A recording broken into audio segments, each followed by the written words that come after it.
brush that paints, the hand that lies, a palette masking what's inside. With every shade, the stories drip. Welcome to the loose lip.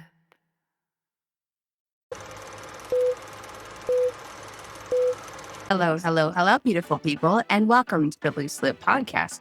My name is Kelsey Ray, and I will be the MUA whose brain we're picking. Now, if you are watching this, please note that I am in black and white. If you're just listening, guess what? I'm in black and white. Do not adjust your settings. I felt like the black and white is great for the topic we're going to be talking about today. As a business owner and a professional hair and makeup artist of 17 years, and having run my business since 2007, I know a thing or two about what goes into the details and pricing of bridal hair and makeup.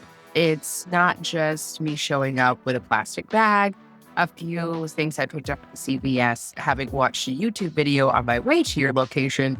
We're going to get into a lot of details about what goes into how I customize my packages for clients, why the pricing is the way that it is, and the other roles that I play while planning with a bride. Now, I am only speaking from my experience. I'm only speaking on my business that I own, which is Red Berry Beauty. I am only speaking from the things that I put into my packages. Everybody else's is different. Everybody runs them differently. I'm only speaking for me. So I just want to use this platform to help educate clients when they're out shopping for a professional for their big event and wondering why the prices are the way that they are. Empty your pockets and gird your loins, folks. We are getting into flawless and sword, the breakdown and real cost of bridal hair and makeup.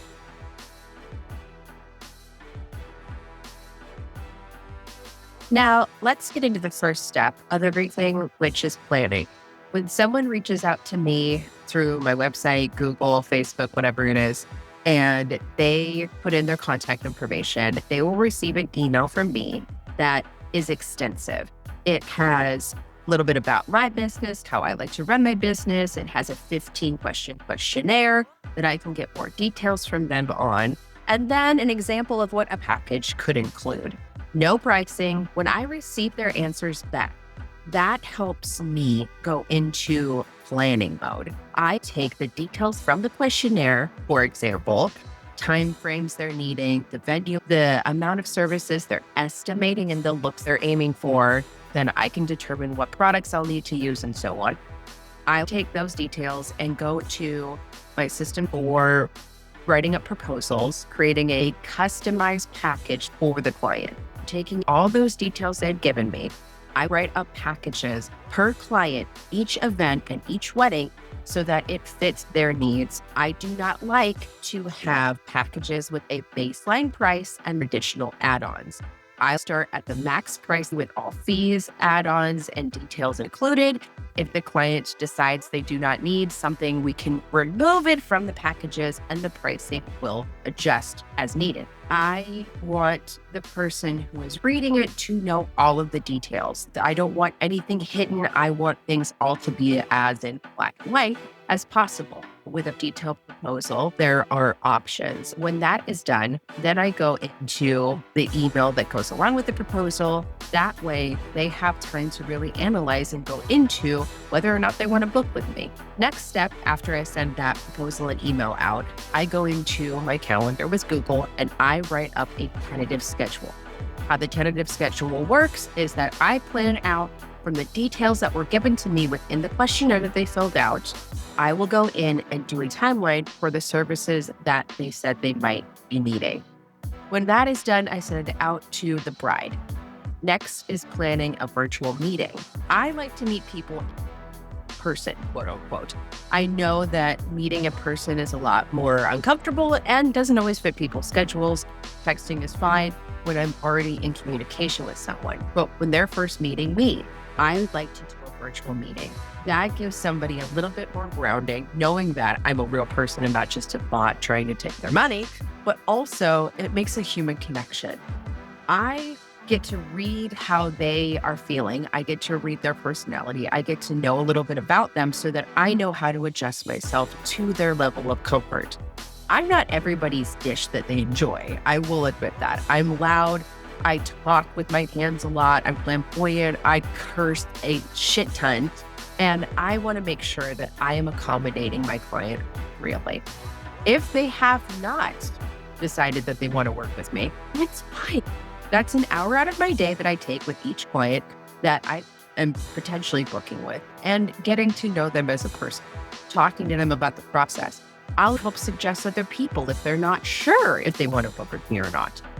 At the end, they get to see me and who I am, understand my process, and if they want to book with me, they can sign the contract.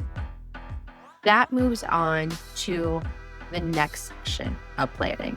If the client has met with me, gotten my proposal, picked out their services, and decides they want to book with me, they sign the contract, then we go into styling, whether or not their looks are appropriate for the venue, for the date, for the time of the year, and so on. And then we get to the month before the wedding.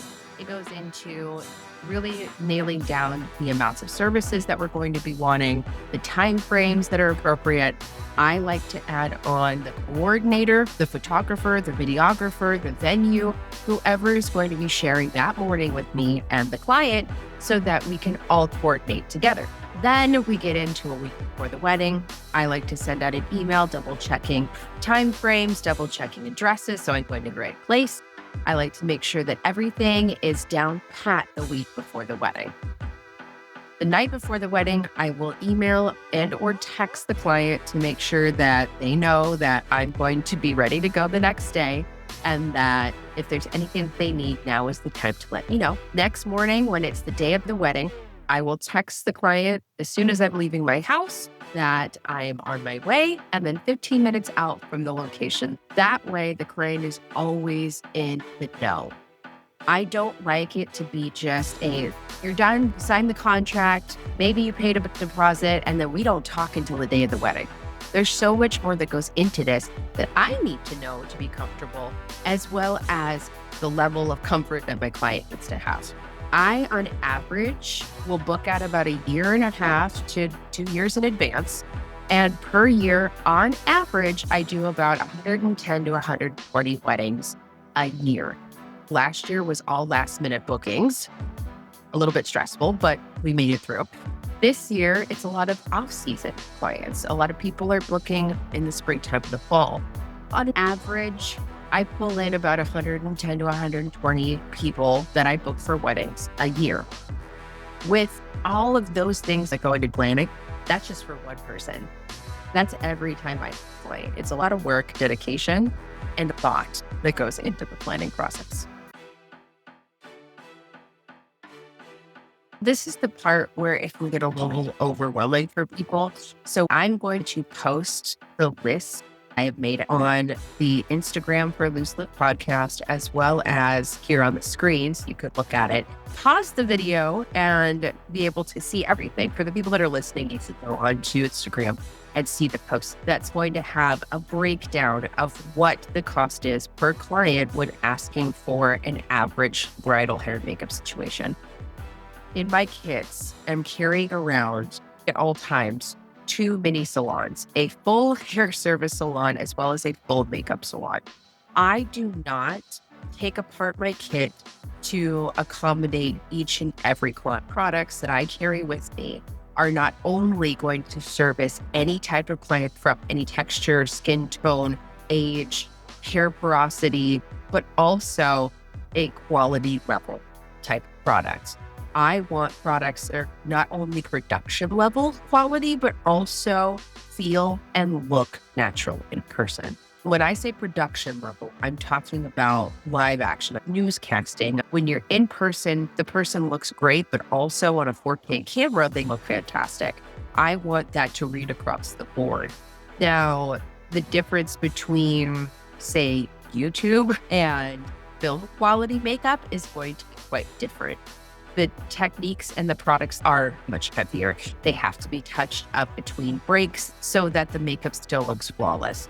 This is going to be an ongoing situation with these products that I use, where you can look just as flawless with the first application as 12 to 18 hours later through light and wet life throws at you that day. For example, with the list of items that I had put up, this is on average a look that somebody would ask for bridal hair and makeup. And it's going to be for a natural glam look. And the hairstyle would be a half up, half down with a little bit of pizzazz thrown in. The breakdown on average, which is about a tenth the amount of the products used, is about $307 per bride. That's pretty good, actually.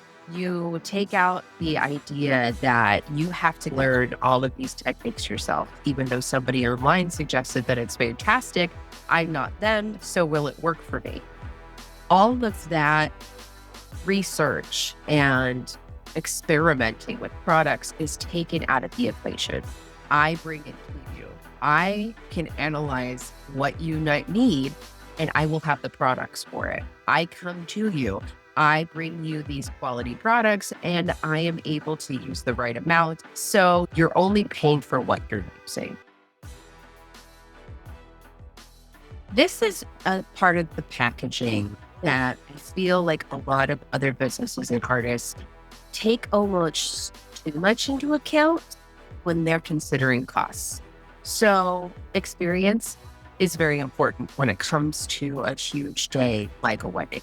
You do need to have some sort of knowledge and experience with the type of styling that's requested, as well as the situation you're being placed in. When I talk about my experiences, I'm talking about the experiences I had doing bridal hair and makeup in Pacific Northwest. I travel from Southern Canada to Montana to Northern California. I work everywhere in between that. I do sometimes go out of state, but I try not to anymore. I'm talking about the weather situations and what products I need to use to make your specific look work for you and that situation that you're in. I'm talking about knowing the lighting that's going to be happening during that day at that time of year at that venue so that your makeup is not too heavy in person but looks great in photography, or the fact that maybe the weather might change that time of year so you could potentially have to go through a sunny and rainy day. I'm talking about the experience of being on hand doing the same kind of looks in that area at that time. I'm not talking about the experiences that I have doing movies and TV shows. I'm not talking about the fashion weeks and runways that I've done. I'm not talking about that braggable experience level that I have. You're not paying for that. You're asking for a look that I do multiple times a week that I have experience in. You're paying for the experience I have getting your look to the utmost perfection within a time frame that is exponentially better for you than if you did it yourself. I'm talking about the experience of planning, product knowledge, sizing, helps, and everything else included. That is the experience. You're paying for my knowledge and expertise in this field. Finally, we're going to get into the last little bit that goes into everything, and that is the different roles that I play. I am the ringleader of the circus, the main person that comes in and sets the mode for your day. I'm going to not only come in with Spice Girls Spotify blasted and a smile on my face, even though I have worked nonstop all week with 12 other brides, and I have to make sure that your day goes swimming. I am the person who keeps the beat. I am the person who calms down the situations. I am the person who keeps the ball rolling. If we have other people like coordinators and photographers, I have to make sure that I also am fitting the bill with them. I am the person who makes sure that your morning starts off right. Next role is going to be bodyguard. I've done that quite a few times for brides and grooms and people that need me to step up for them. I have been mama bear, not in a physical sense, but in the way that I make sure that if my client is uncomfortable or something isn't going according to plan, I will make them exit the situation. I am there to help support them through a day that is exceedingly stressful. I've done this 8 trillion times. I want to be the person they can go to if somebody is bullying them or overstepping a boundary. I will speak up for them. I will tell the server that they ordered mashed potatoes instead of a baked potato. I will be a voice for them. I'm also a therapist. I am here for venting, and I'm here for when somebody needs to talk to someone that isn't within their close-knit circle. There have been multiple times where clients text or call me just so they can get things off their chests because they know I'm a safe space for them. I have heard many details and deep, dark secrets because my client needs someone to talk to. In total, I am a stylist, a coordinator, a planner, a photographer's assistant, a bodyguard, a therapist, and a circus ringleader. I am so many different roles besides just a hair and makeup artist for each and every one of my clients. And I absolutely love doing it. Now, my final notes, I just want to bring into perspective for each person who is potentially going to hire someone for their hair and makeup and using the expertise, the products, and the experience that you are going to be getting from your artist. There's some other things like styling advice and research that I give to my clients. Usually I spend on average about an hour to 3 hours per client just on their styling advice. I also have schedule writing. That's on average 1 to 4 hours per client that I'm spending on helping them plan and coordinate their day. Connecting with fellow vendors, which I will do on my own. As long as I have names and emails, I will coordinate with the other vendors and make sure that everybody's on the same page and everything is kosher for everyone's schedule so that you don't have to do that work yourself. So that's about 1 to 3 hours per client if I was going to be doing a photo shoot or another event that is about $100 to $150 an hour. The total free time of each client is usually between 4 and 14 hours of my time that I'm including in your packet pricing. Now, take that hourly that I normally would make per hour, and that's $400 to $1,400 on the low end that I'm including in your packaging of my time that I'm being able to do all these other roles that you are going to need to have your event go as planned. If we're going to do an average packaging for a client that's an hour and a half to 2 hours away, travels included in the packaging, that's about $600 with day of services and a trial included. So that's 2 days of my life dedicated strictly to your services. From that $600, $65 will take gas with travel, depending on the traffic. That's about 6 hours of drive time. So $600 for artist time, if you break it down to my lowest hourly cost, included in the pricing. If we take it by just the IRS pricing, 70 cents per mile, that's going to be $210 to travel costs. Then $250 in travel gear, mini salons worth of products, which is exponential in pricing. I will say at least over $10,000. Then there's the $150 business license that I have to make sure that I have. There's hygiene and sanitation protocol that I have to follow. There's also business insurance that I have to make sure that your ass is covered and my ass is covered in case anything happens. There's a total in all of the things that I mentioned, plus a few more. That's about $11,065 that I have to have just for the trial and the day out. So next time that you're looking into getting someone's higher end services, please take a moment to think about what goes into that. And I'm not trying to guilt anybody. I'm not trying to make you feel bad for thinking that's out of your budget. Everybody has a budget. There's a level where you can say, no, I can't afford that. But when you're getting quality and all of the things I've listed in this episode, you pay for what you get. You're getting a lot more than what you're paying for in the end. And the respect of knowing this person running a business is looking out for you, not just considering you paycheck.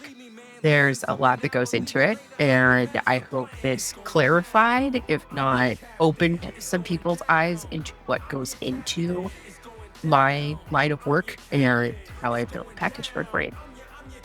I hope everybody enjoyed this and it gave you a little bit more perspective. Again, thank you for coming and subscribing on YouTube. The channel's almost at 11,000 subscribers. I really can't believe that my little project has gotten this far. So thank you again so much for subscribing, listening, and watching. You can listen and watch on YouTube, Spotify, iHeartRadio, Amazon Music, and renderingbeauty.com/podcast.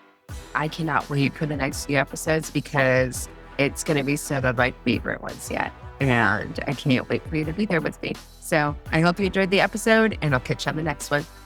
Bye. Bridal hair and makeup situation and package it. Not my sweatshirt. Not my sweatshirt. So my sweatshirt. Look at it. Thank you. I cannot tell you how many times I am hanging on by microdose meth in a bear. Love my job to the nth degree, or else I wouldn't be doing it still. And then all the way home, I chain smoke and listen to gangster rap because that's what gets me home and through my day. Thank God I'm medicated.